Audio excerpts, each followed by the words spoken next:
This is a Dynamite Network podcast.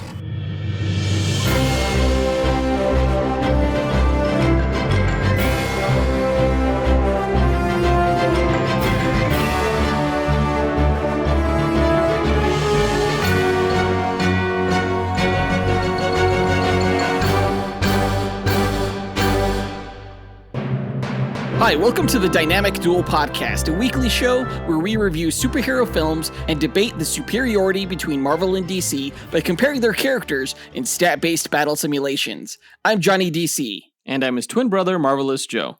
And in this episode, we are doing a surprise Team Duel episode between DC's Birds of Prey and Marvel's A-Force. Yeah, we're doing this special team duel in honor of Women's History Month, so to celebrate all the women's out there, here's your duel of badass female superhero teams. Not gonna lie, I'm a little nervous about this because I know A-Force is essentially female Avengers, and Birds of Prey tends to be a little bit more street level, so we'll see how it goes later on in this episode. Before that, we are not going to break down the comic book movie news from this past week because there isn't any. Not anything concrete anyway. Yeah, we did get news that Sadie Sink has been cast in the new Spider-Man movie, but there's nothing really to discuss there because we don't know who she's playing. But we will be having a question of the week later on this episode. As always, we list our segment times in our episode description, so feel free to check out the show notes if you want to skip ahead to a particular topic. Our artificially intelligent duel simulator, AJ9K, has a quick message for our listeners, so listen up. Why, hello there. Do you want even more from this podcast? Then become a part of the Dynamic Duel community on Patreon, where you can choose from 3 tiers. The Dynamic 2.0 tier gives you access to our Discord chat server, the Fantastic 4 tier gives you 2 bonus episodes each month, and the X-Force tier makes you an executive producer of this show. Lastly, the Dynamite Podcast Network tier lets you create your own podcast using this Monte Carlo simulator. Johnny and Joe will help you develop your show, provide graphic support and consultation, and get you simulation results. Pitch the twins your ideas via email at dynamicduelpodcast@gmail.com. Check it out at patreon.com/dynamicduel. Pip pip cheerio. Thanks, AJ9K, and thanks to everyone who supports the podcast. Guys, be sure to tune into the other shows on the Dynamite Podcast Network this week, including Max Destruction, which pits your favorite action heroes from film and television against each other.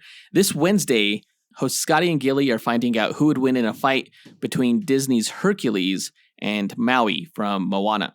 On the Senjo World podcast, host Zachary Hepburn speculates on fights between fan-favorite anime and manga characters. On Thursday, Zach is going to discuss who would win between Vasto Lorde Ichigo from Bleach and Six-Tail Kyuubi from Naruto. And on the Console Combat podcast, hosts John and Dean simulate battles between popular video game characters. In yesterday's episode, they reviewed Dungeons & Dragons: Honor Among Thieves. Visit dynamicpodcasts.com or click the link in our show notes to listen to all of the shows in the Dynamite Podcast Network.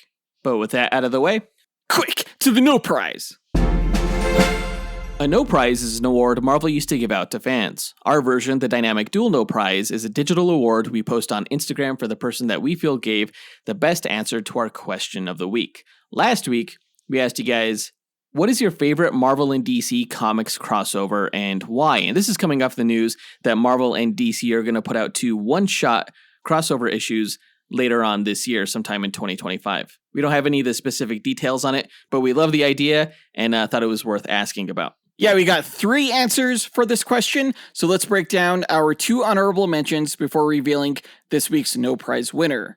Our first honorable mention goes to By Dear Bangura, who said, Hello, Dynamic Duel. I think the best Marvel DC crossover is Batman vs. Punisher. The fact that both characters have strict codes that are vastly different, but that unite them as well. I also like that we can see the creation of Red Hood coming from this crossover, being a mix of both characters.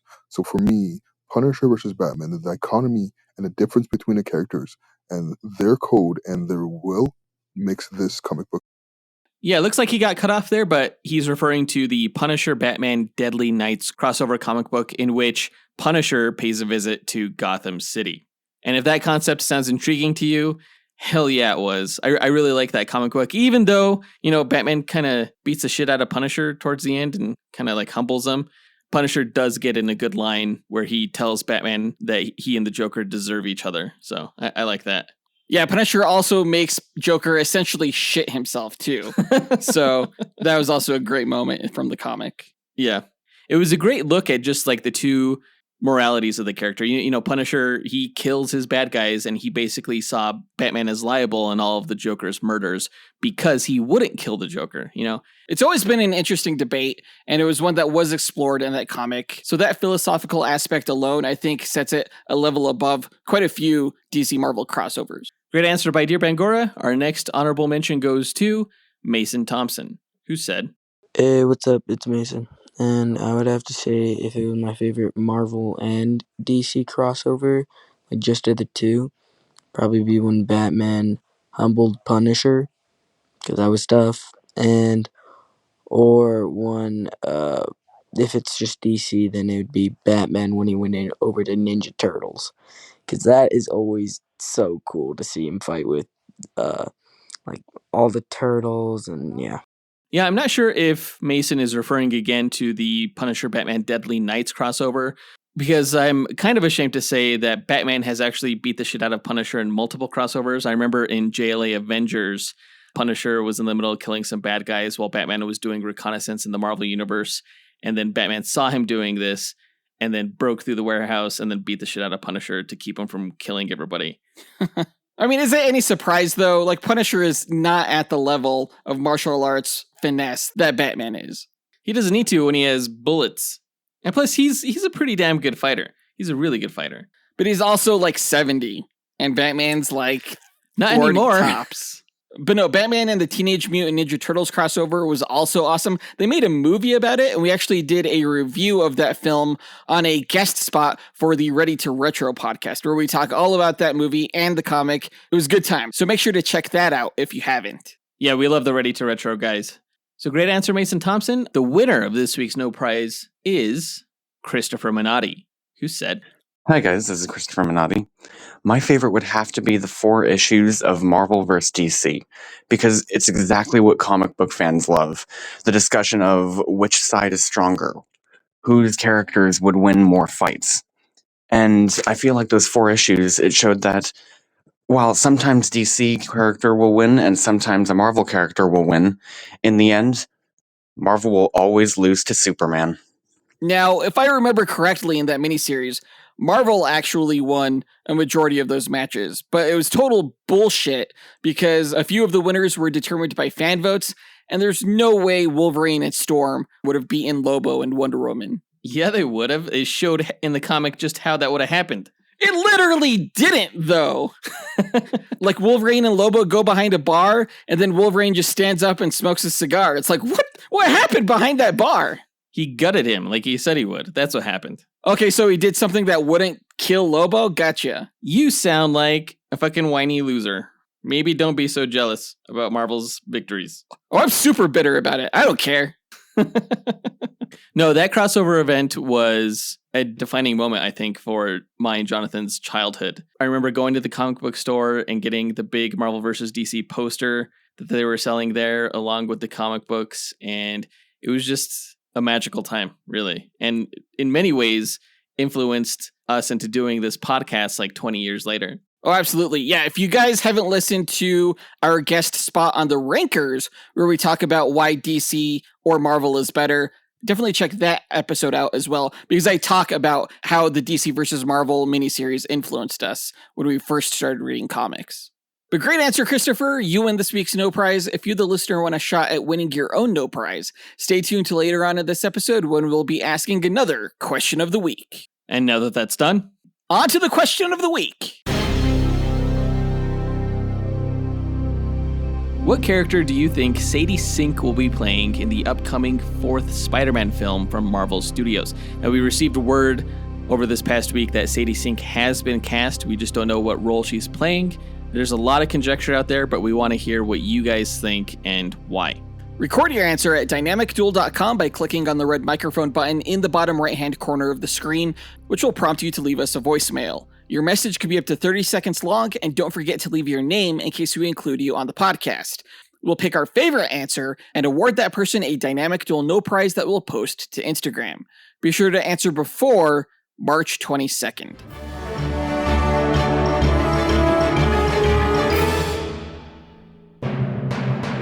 But let's go ahead and move on to the main event of this episode, where we find out who would win in a battle between the all-female teams of Birds of Prey and A-Force.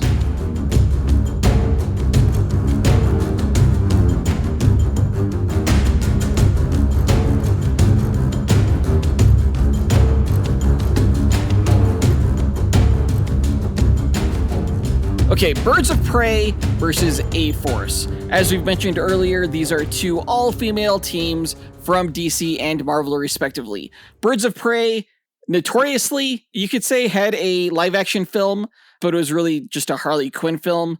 A-Force has not had its own movie.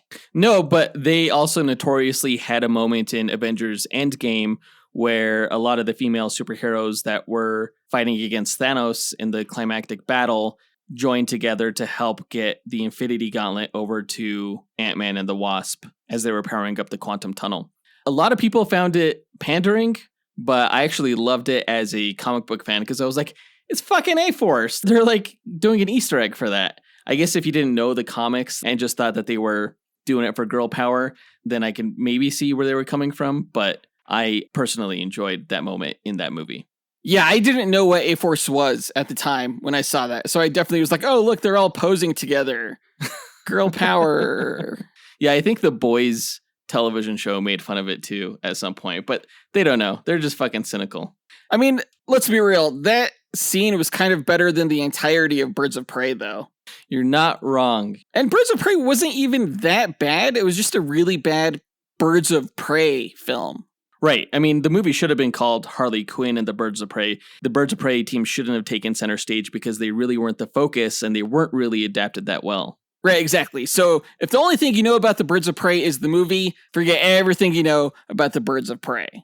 Yeah, the origin for Birds of Prey in the comic books is way different from the film, but I gotta say, the origin for A-Force is almost non-existent in the comic books. They just manifested as a team within the alternate reality of Battle World that Doctor Doom created. So there's no real origin story for A-Force, but they do have, a history. Okay, well, that's almost like Birds of Prey too, because they didn't even call themselves Birds of Prey or think of themselves as an official team until like issue 80. Oh, wow. Well, I can't wait to hear all about their backstory as we go into that in a bit here. But to explain the methodology behind our duels, let's go to our sentient duel simulator, Alfred Jarvis 9000. AJ9K, tell our listeners how you go about determining a winner in our duel matchups. Yes, of course, sir. The way I determine a winner between the two teams is by running 1,000 Monte Carlo simulations between every character on each team using their statistics. A Monte Carlo simulation is a probabilistic model used to determine outcomes through random sampling. In this case, I randomize the statistics along a normal distribution as a way to simulate the many variables that can occur during battle. The stat parameters are based on the official Marvel power grid, from which the DC characters' statistics are extrapolated. Additional stat categories are included such as range, damage potential, versatility, and perception in order to create a more detailed and accurate simulation. The results of the 49,000 simulations provide a percentage of wins for each character on both teams. The team with the higher average win rate is declared the victor, as they have a higher probability to win any given battle. In an equitable pairing, neither team should win 100% of the matches. The comic book stories have shown that there's even a way for Batman to defeat Superman, so the confidence rate of my method falls in line with the precedents that have been established in the source material. My mathematical simulations are without subjectivity or bias. Feats are not the sole consideration, nor are fan votes tabulated for determination of the winner. Thanks, AJ9K. Before we run the simulations, though, we like to break down each team's histories and rosters before improvising a scenario on how we imagine one of the many simulations would play out beat for beat. And I believe it's my turn to go first with the DC team's backstory, so let me tell you about Birds of Prey. The Birds of Prey began as a partnership between Barbara Gordon, the former Batgirl, now operating as the information broker known as Oracle, and Dinah Lance, the martial arts expert and vigilante known as Black Canary, each of whom you can learn more about in their respective duels against Hawkeye, Kate Bishop, and Black Widow. Now, after suffering a spinal injury at the hands of the Joker, Barbara reinvented herself as Oracle, creating a vast intelligence network that provided real-time information to superheroes worldwide. Initially, she sought out Power Girl as her first field agent, but after an early mission resulted in tragic casualties, Power Girl severed ties with Oracle, leaving Barbara searching for a more compatible operative. Oracle eventually turned to Black Canary, a veteran crime fighter who had lost her canary cry but continued patrolling the streets as a highly skilled combatant. Operating from the Gotham City clock tower, Oracle and Black Canary formed a formidable duo, with Dinah handling field operations and Barbara coordinating missions behind the scenes. Their partnership thrived despite occasional ideological differences, and over time, Oracle expanded her intelligence network to include a growing roster of agents. The team solidified when Black Canary was captured by the villainous Savant, an information broker and former vigilante who sought to control Gotham's underworld. Unable to call upon the Bat family for assistance, Oracle reached out to Huntress, a brutal and relentless vigilante with ties to the city's criminal underbelly. Working together, Oracle and Huntress successfully rescued Black Canary, leading Barbara to formally recruit Huntress as a full-time agent. And you, of course, can learn more about Huntress in her Duel episode against Jessica Jones.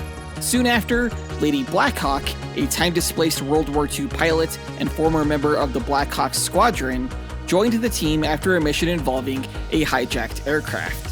Though she was originally an outlier due to her outdated views and hard-drinking demeanor, Lady Blackhawk quickly became an invaluable member, serving as the team's pilot and transport specialist.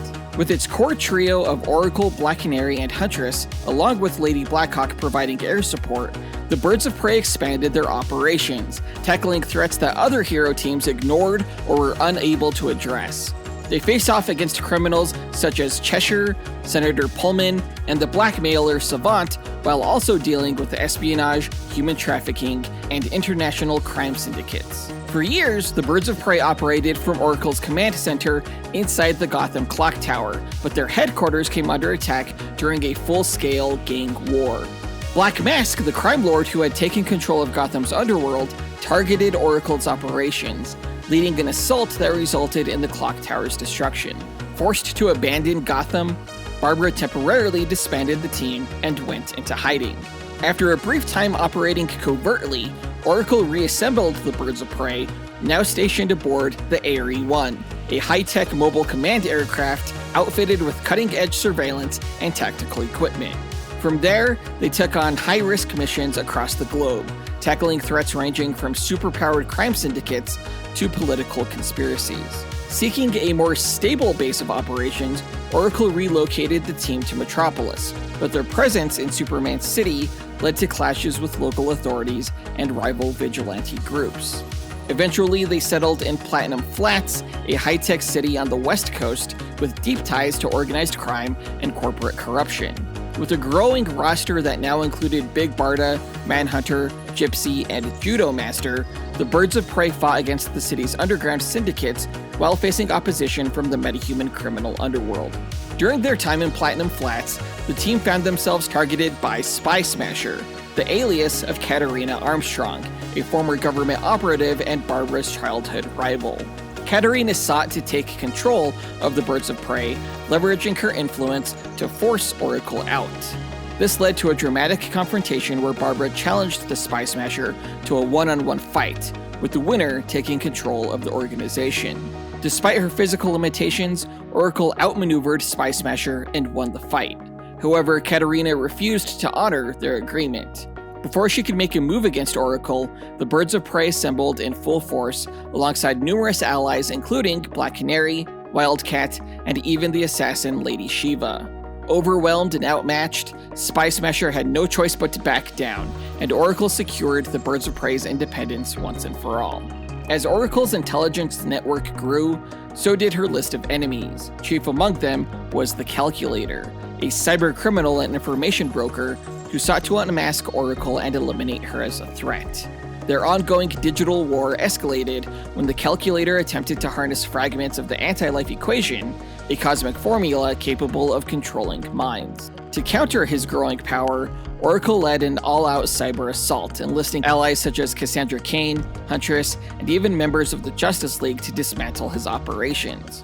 Though she successfully thwarted Calculator's plans, the battle left her questioning her own effectiveness, leading her to temporarily disband the Birds of Prey, once again to reassess her role.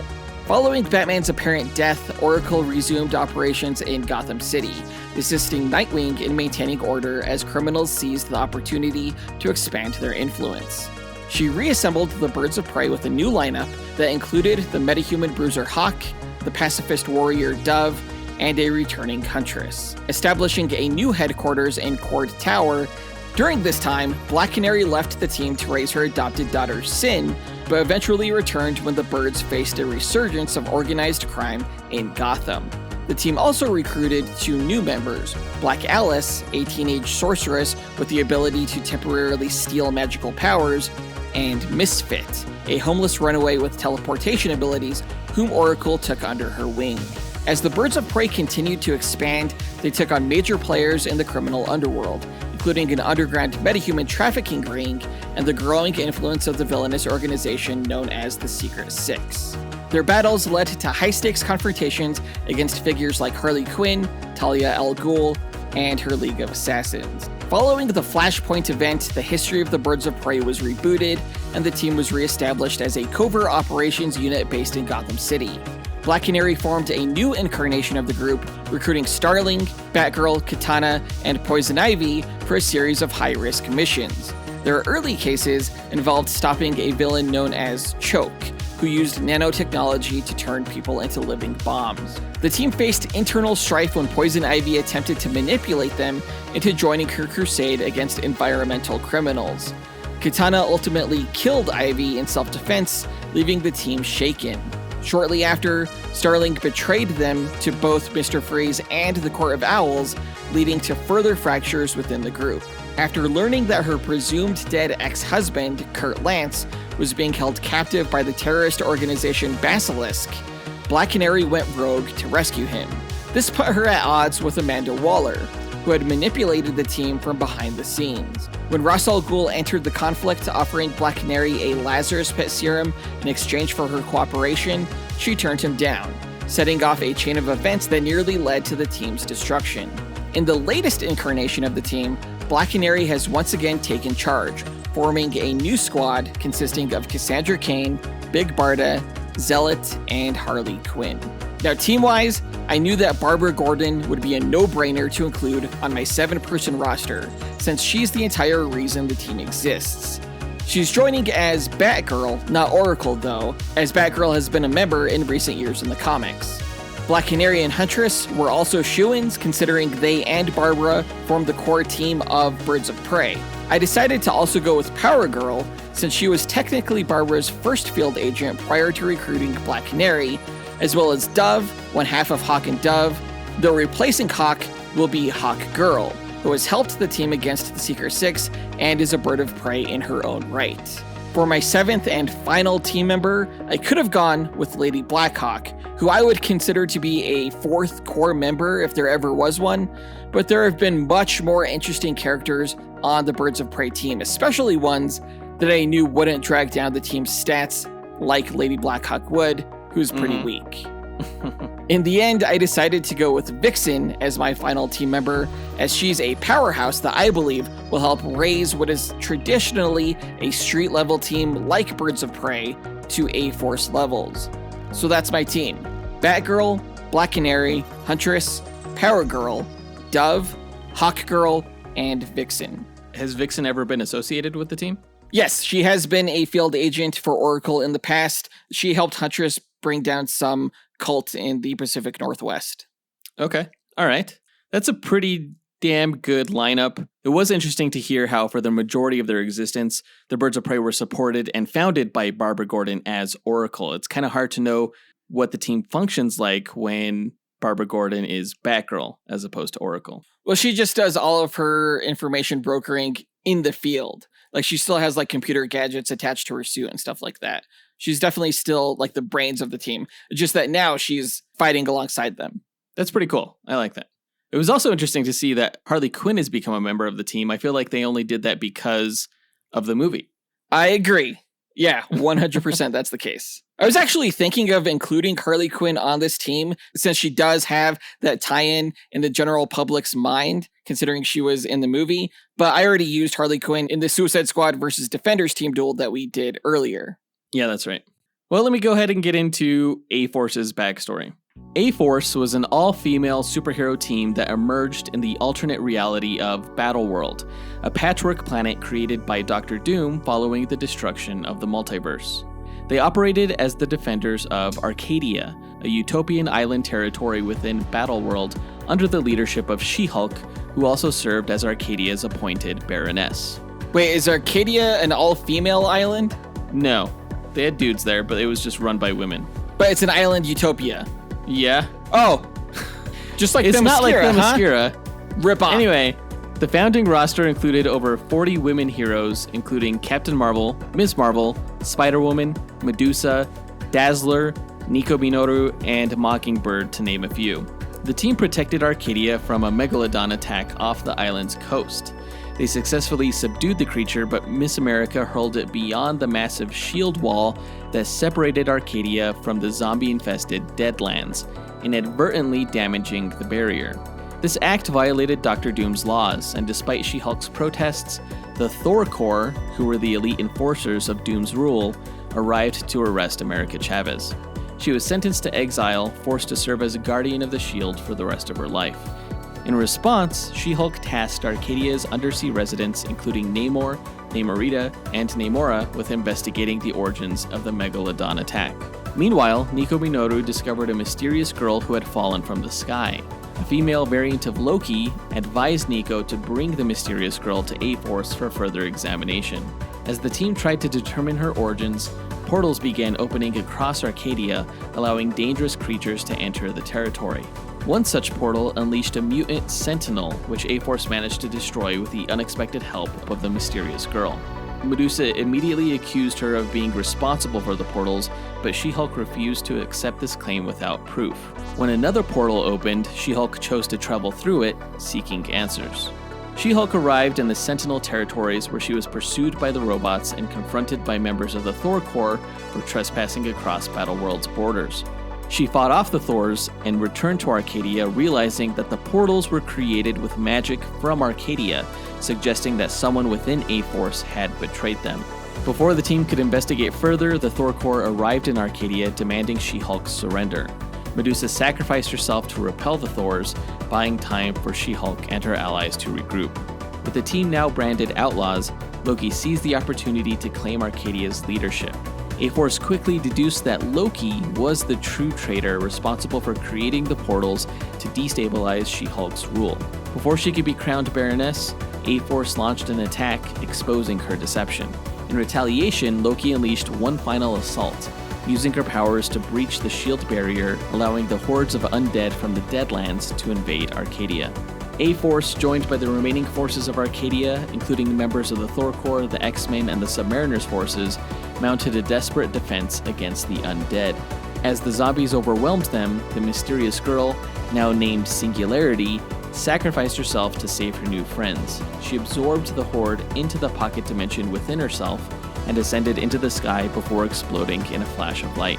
The battle was won, but Arcadia had suffered heavy losses, and A-Force was left forever changed. Following the end of Battleworld and the restoration of the multiverse, Singularity re-emerged in the primary reality of Earth 616, but none of the heroes she had known on Battleworld remembered her. Her arrival was detected by Alpha Flight, who mistook her for a threat. Seeking familiarity, Singularity located Captain Marvel, believing her to be the same version she had known back in Arcadia.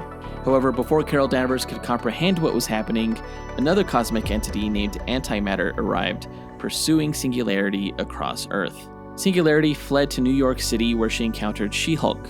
Recognizing her from Arcadia, she sought her aid, but Antimatter attacked them both. The Inhuman Queen Medusa intervened with a force of Inhuman soldiers and detained Singularity, believing her to be a danger. But when Antimatter killed one of the Inhumans, Medusa, along with She-Hulk, fought back, using Inhuman technology to teleport Antimatter to the moon to buy themselves time. Realizing the need for a stronger force, Singularity brought the group to Japan, where they enlisted the aid of Nico Minoru. As antimatter reappeared, Nico used the Staff of One to temporarily banish him. Seeking a more effective means of defeating their foe, Captain Marvel devised a plan to use concentrated light energy against antimatter. To implement this strategy, they sought out Dazzler in Miami and recruited her to join them. Dazzler struck antimatter with a powerful burst of light, while She-Hulk and Medusa attempted to contain him, allowing Captain Marvel time to charge a containment device. However, antimatter proved too powerful, overloading the system and escaping.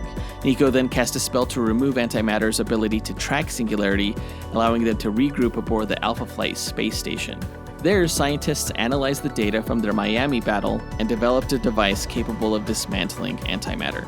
However, it was discovered that antimatter and Singularity were quantum entangled, meaning that destroying him would also destroy her. Due to this revelation, She-Hulk attempted to reason with antimatter, but their negotiations failed. In retaliation, antimatter critically wounded Dazzler. Enraged, Singularity blamed herself and left to confront antimatter alone. She-Hulk, Minoru, and Captain Marvel followed her to the blue area of the moon, where Medusa planted a bomb that would destroy antimatter. As the device detonated, Dazzler appeared, teleporting Singularity to safety in an act that severed their entanglement. Antimatter was finally defeated, but the battle had left A-Force shaken. A-Force remained active for some time, but their battles grew increasingly dire. A-Force found itself divided by ideological differences during the Second Superhero Civil War.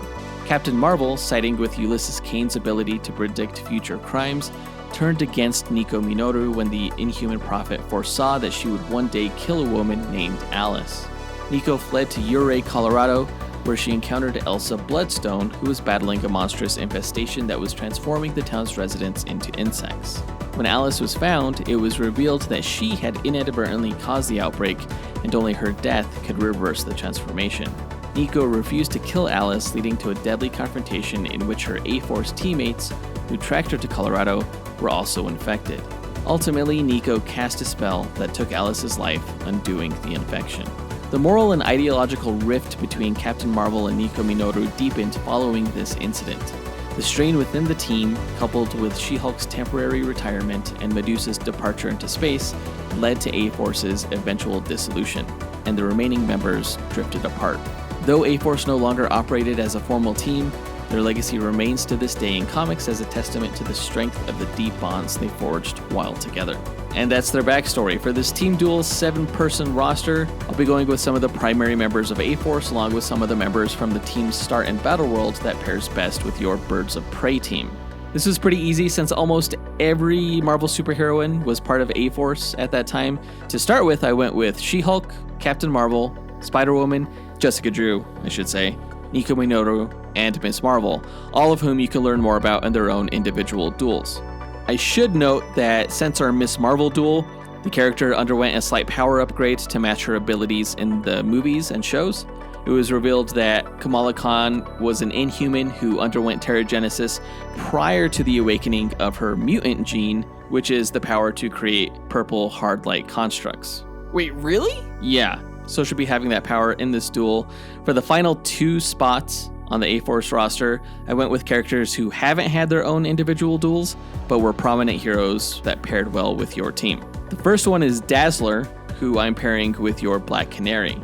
Dazzler is a mutant whose real name is Allison Blair, who has the ability to absorb sound vibrations and convert them into light energy, including lasers, strobes, and all kinds of light effects. She's a singing pop star in the books, basically the Taylor Swift of comics, and she's famous for using her powers to generate laser light shows during her concerts. She's been a part of the X-Men and X-Factor and was shown in live action in the Dark Phoenix movie played by Halston Sage. For the final spot on the A-Force team, I'm going with Mockingbird, who I'm pairing against your Huntress. Now, Mockingbird is one of S.H.I.E.L.D.'s top spies and scientists with a skill set similar to Black Widow's. She's an expert biochemist and martial artist who famously uses 2 steel alloy battle staves, or billy clubs, that she can screw together to extend into a bow staff or vaulting pole. She was a founding member of the West Coast Avengers, and she's been depicted a few times in live action, first as Hawkeye's wife, played by Laura Cardellini in the MCU. The character was also played more accurately and really to perfection in the Agents of S.H.I.E.L.D. television show by Adrian Palicki. So to reiterate, my 7-person roster for A-Force is She-Hulk, Captain Marvel, Ms. Marvel, Spider-Woman, Nico Minoru, Dazzler, and Mockingbird. And since we like to create pairings for these team duels in order to keep things on an even keel, basically, and make sure that the matches are fair, the pairings go as follows. Captain Marvel and Power Girl, She-Hulk and Hawk Girl, Dazzler and Black Canary, Nico Minoru and Batgirl, Mockingbird and Huntress, Ms. Marvel and Vixen, and Spider-Woman and Dove. Yeah, the Batgirl Nico pairing kind of throws me, but the rest of them are great, I think. Well, I figured what Batgirl lacks in powers, she makes up in intelligence, and what Nico lacks in experience, she makes up in having a really cool power set. Yeah, well, we'll see how it goes.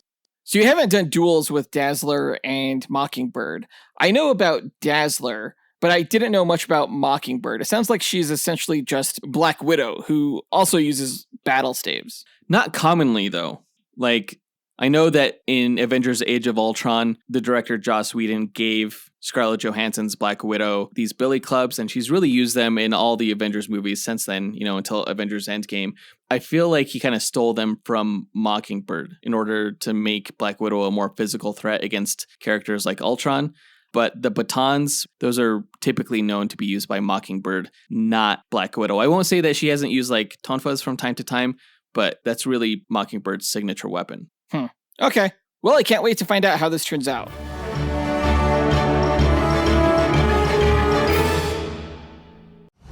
In a world where fantasies collide and heroes clash, one podcast network rises above the rest. Prepare yourself for the ultimate showdowns in comic books, video games, movies, and anime. The Dynamite Podcast Network presents Console Combat, where video game legends brawl every Monday. Dynamic Duel, where comic book titans smash every Tuesday. Max Destruction, where TV and action heroes battle every Wednesday. And Senjo World, where anime champions clash every Thursday. Join us as we speculate on the matches and, armed with the power of mathematical simulations, discover who will emerge victorious. Visit dynamicpodcast.com, where we settle the debate and settle the score. Now that we've got their histories and abilities out of the way, let's speculate on how one of the thousands of simulated matches will go. The winner is determined by simulations, not the speculation, but it's fun to imagine how this fight could play out. AG9K, what are the rules of our speculation? Well, I should say there are no rules, other than the teams have no prior knowledge of the other going into the fight. All they are aware of starting out is that the other side is a threat that needs to be eliminated. For the speculation, the groups will begin approximately 50 meters apart in a nondescript environment that will have no bearing on the match itself, as no environmental statistics are considered in my simulations. The teams must earn victory on their own merit. All right, then let's get into it. Birds of Prey and A-Force meet on the battlefield. Who goes first? I think Black Canary would go first. So right away, she's gonna blast all of them with a canary cry, sending all of them flying backward. No, because Dazzler, she's at the front of the team when this happens, and she's going to absorb the entirety of Black Canary's canary cry. And you just amped Dazzler up to 11. She turns all of that sound energy into light energy, and she spins around on her roller skates and, strikes a pose, and she's like, "Let's go, girls." And cue the EDM music, because this fight just turned into a dance rave, and A-Force is gonna charge at the Birds of Prey while Dazzler is shooting out these laser lights, and these lasers are gonna cut Batgirl's utility belt in half, and one of Hawkgirl's wings just gets clipped, and I'm pretty sure that Power Girl is bald now. She was given a laser haircut. Okay, I saw this coming. Not the haircut. I mean, Power Girl has Kryptonian hair, so... but you're dealing with some of the most agile characters in DC with the Birds of Prey team. So they're actually dodging Dazzler's lasers with flips and shit. And Batgirl's gonna counter with a smoke pellet, hiding her team. So Dazzler and the rest of A-Force can't even see where the Birds of Prey are. All they're gonna see is a set of glowing tiger eyes just before Vixen leaps out of the smoke with a tiger aura, pouncing on Nico Minoru and just slashing her to ribbons. Okay. All right. Well, okay. Nico gets hurt, but before she gets turned into ribbons, that's when She-Hulk leaps in. just straight up grabs Vixen by her waistband and throws her into space. Okay? What? And then Nico casts a healing spell on herself using the Staff of One. She's going to say, like, medic, and she's good to go. She's back in this fight. Meanwhile, Captain Marvel is going to energize her body to, like, light her way through this smoke screen that Batgirl created. And she sees Power Girl, and she's going to give her one of those good old-fashioned energy-powered punches right in her face, sending her reeling backward. Oh, it's Power Girl. So, yeah, she'll take the punch, and then she's going to give as good as she got right back towards Captain Marvel. So they're just going to start trading blows in the sky, I guess. Okay, all right. Speaking of sky, Ms. Marvel is going to stretch like 50 feet tall, and with this embiggened hand, she's just going to backhand Hawkgirl and swat her out of the sky, sending her crashing into the ground. Okay, well, yeah, Hawkgirl probably was in the sky, but her enhanced senses actually alerted her to Ms. Marvel's attack. So she's just going to loop right around that giant hand and slam Ms. Marvel right in the face with her energized mace. That's going to cause her giant body to fall and crash into the ground. All right. Miss Marvel's nose is probably caved in, but she's elastic, right? So she's going to topple down to the ground. She catches her fall by creating a purple construct to cushion it. And while she's like reforming her nose, healing that up, she's going to throw up another purple energy construct in the air, like a wall that Hawkgirl just flies into, like a bird into a window. All right. And it just cracks her neck, probably one of her wings. Jeez. Hawkgirl falls to the ground like splat, and she is out of this match. What? Dang. Okay. I guess she's out. Meanwhile, Huntress, she fires a bolt from her crossbow at Mockingbird right through her foot, and that's going to pin Mockingbird right to the ground. No, because Mockingbird knocks this crossbow bolt out of the air with one of her battle staves. And then she's going to screw her clubs together to form one long staff that she's going to use to vault herself over to Huntress and, like, leap, snap kick her right in the back of her head. Yeah, except Huntress blocks Mockingbird's kick with her own bow staff, and the two face off using their own staffs. It's like two windmills fighting against each other.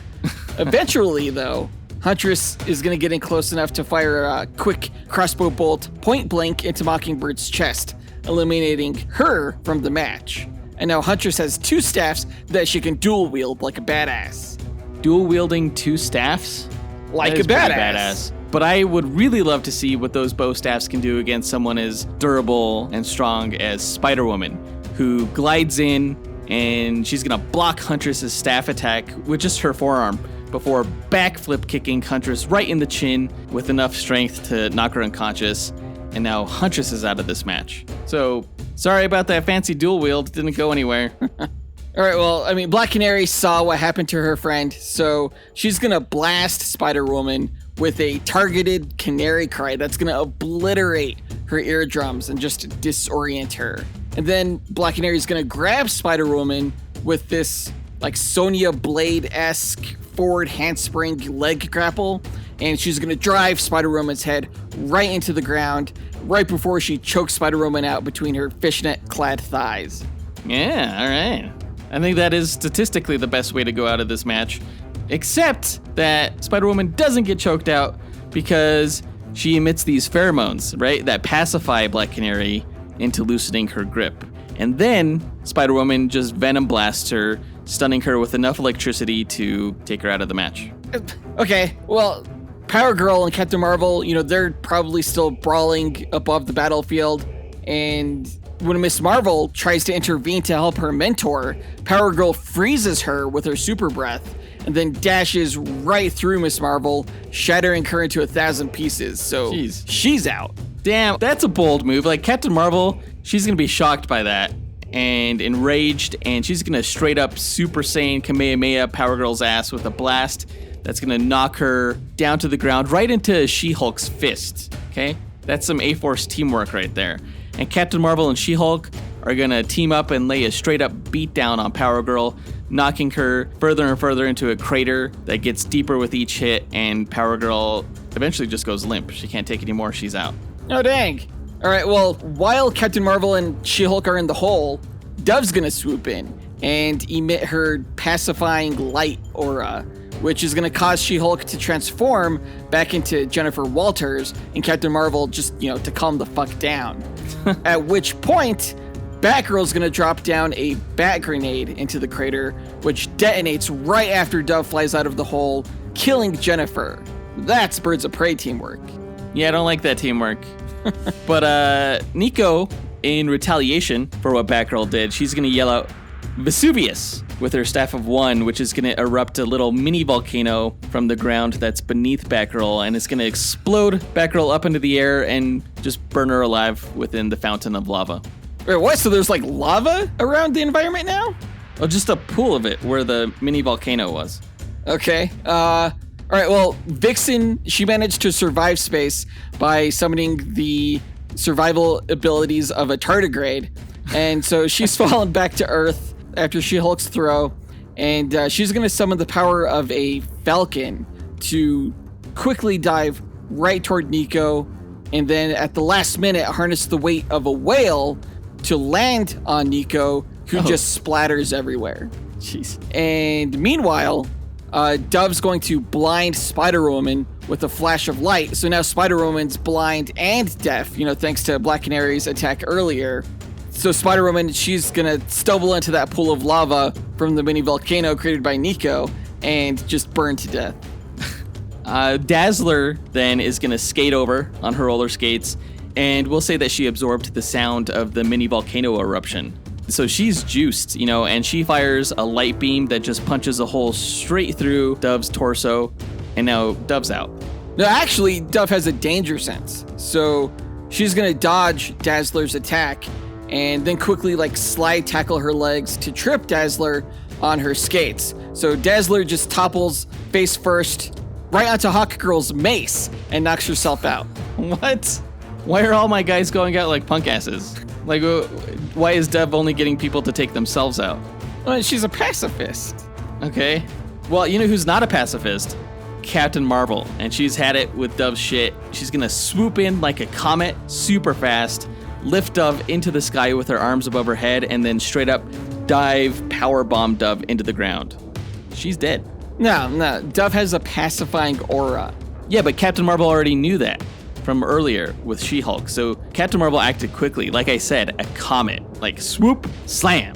Whatever. Okay. Captain Marvel, she's gonna look around for the final bird of prey, which is Vixen.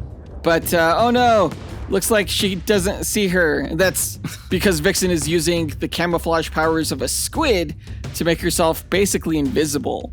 And when Captain Marvel isn't looking, that's when Vixen combines the abilities of a dung beetle, which is really strong. It could lift over 1,000 times its weight, and a mantis shrimp, which could strike at the speed of a bullet to land a killing blow right in the back of Captain Marvel's head. Boom. Match over. Wait. How many animals is Vixen using for this move here? 3. Mantis shrimp and a dung beetle? Yeah. It's pretty shitty. Literally. Okay? Captain Marvel feels this little love tap on the back of her head, and she's gonna turn around bitch! And then she's gonna flying uppercut Vixen into red mist. That's how the match ends. Love tap? Dude, do not underestimate the power of the mantis shrimp. It's called a shrimp for a reason, alright? It's shrimpy, right? It's not gonna hurt Captain Marvel. But proportionately, yes the hell it is. Okay. Well, we'll go ahead and leave the match there. Either Vixen mantis shrimp dung beetle punches Captain Marvel in the back of the head, or Captain Marvel literally just uppercuts Vixen, exploding her into oblivion. Let's go ahead and input the stats for these teams, run the simulations, and find out which scenario happens. AG9K, hit it. Inputting data, running calculations, processing results. Simulations complete. All right, full disclosure, guys. For this particular matchup, a lot of the executive producers weren't convinced that the Birds of Prey were going to be powerful enough to go up against A-Force. So at one point, we thought it might work to have Jessica Cruz on the Birds of Prey team. Which I didn't love, because Jessica Cruz has never been a member of the Birds of Prey. But we thought it would help balance things out. Yeah. When we ran the stats, though, Green Lanterns are so impressive statistically that not only did Jessica Cruz end up being the most powerful member out of either of the teams, but she also raised the value of the team to the point where it was unfair. Because despite what people may think, Birds of Prey are quite impressive statistically, at least when it comes to fighting skill and intelligence and perception. Yeah, they're pretty well-rounded characters, which was surprising to see. Like, you definitely had the most powerful character out of either team in Captain Marvel. And for the most part, like, your characters were way stronger than mine in terms of strength and damage. Yeah, that's definitely what my team excelled at, especially with characters like Dazzler and Nico Minoru and Ms. Marvel. They were really good in terms of like range and damage potential and not a whole lot else. Although because of Ms. Marvel's construct shielding and Dazzler's energy shielding and Nico Minoru's magic shields, A-Force did come out slightly ahead in evasiveness. I didn't use nearly enough shields in that speculation. But thankfully, my team was faster and more perceptive. Yeah, in terms of speed, you had Power Girl and Dove, who are like really fucking fast. Also, Hawk Girl was really fast, and so was Vixen. Really, the fastest person on my team was Captain Marvel, and everybody else was just okay in terms of movement speed. When it came to perception, like you said, Power Girl has multiple advanced senses, so does Vixen. Dove has her danger sense.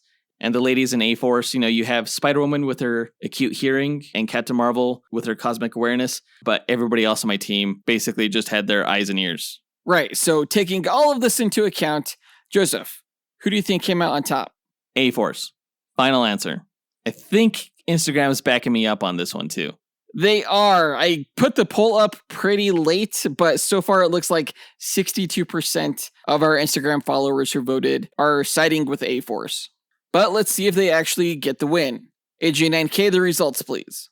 Here you are, sir. The winner of the Team Duel matchup between Birds of Prey and A-Force is Birds of Prey. Bullshit. Bullshit. Birds of Prey, motherfucker. Bullshit. Run the stats again. Run them again. We already ran thousands. How is that possible? I am as surprised as you are. But it looks like, based on these results, Birds of Prey wins 51.4% of the matches compared to A-Force, who won 48.6%. That's really close. I still don't buy it. Not gonna lie, I did not see this coming. My guys are powerful. Yeah, your guys are smarter, but what are they gonna do? Just like outsmart my guys? Well, it looks like the biggest discrepancy came down to fighting skill. Like, my guys are way better fighters. Some of the best fighters in DC with characters like Black Canary. Well, I have Mockingbird on my team. And? She's the best fighter on my team. But why do you need fighting skill when you have raw energy power? Why do you need raw energy power when you have raw intelligence? Batgirl was by far the smartest member out of either team. She really leveled up my team in that regard. And actually, one of Dove's superpowers is that she has enhanced intelligence. It just makes me think that while the final results were close, Birds of Prey were able to execute like teamwork, cheap shot tactics over the A-Force, who isn't quite as cohesive a team, maybe. Yeah, well, I mean, if I had to choose a team leader between Batgirl and She-Hulk, it would definitely be Batgirl. She's much more of a strategic mind. Well, She-Hulk won a little over half of all of her matches, whereas Batgirl won just over a third of her matches. Actually, the person with the highest win rate was Captain Marvel, winning a little over 84% of all of her fights, followed by Power Girl, who won 80%. Which makes sense, because like I have She-Hulk on my team, Captain Marvel, they'll definitely put up more of a fight than some of my other characters. You also had the character with the lowest win rate, which was Mockingbird. That's right. She really dragged down my team, for sure. I think maybe I should have replaced her with someone else. How am I going to bring a chicken to this fight with two metal poles going up against essentially Supergirl? Yeah, the original Supergirl. I don't know what to say, man. I eked this one out, but boy, am I glad I did. Here's to all the lady DC fans. This one's for you. For Women's History Month, DC is going down in history as the winners. It's not history in March, man. It's called herstory. Okay? Get it right. That does it for this duel. AJ9K, help close us out. Thanks for listening to Dynamic Duel. Visit the show's website at dynamicduel.com and follow us on Instagram at Dynamic Duel Podcast. You can support the show on Patreon at patreon.com/dynamicduel and joining a tier that works for you, or by rating and reviewing Dynamic Duel on Apple Podcasts, Spotify, Podchaser, or on our website. Don't forget to listen to the other shows in the Dynamite Podcast Network, including Max Destruction, Senjo World, and Console Combat. In our next episode, we will be doing a review, this time of the direct-to-video DC animated film, Batman Ninja vs. Yakuza League. Cannot wait to see it. I've been looking forward to this for a long time. I think it's going to be fun. I hope it sucks. But that does it for this episode. We want to give a big thanks to our executive producers, John Starosky, Zachary Hepburn, Miggy Matanguihan, Brendan Estergard, Nathaniel Wagner, Levi Yeaton, Austin Wesolowski, AJ Dunkerley, Nick Abanto, Scott Camacho, Gil Camacho, Adam Speas, Dean Maleski, Devin Davis, Joseph Kersting, Josh Liner, Mike Williams, and Oscar Galvez for helping to make this podcast possible. We'll talk to you guys next week. Up, and away! True Believers. I love women's.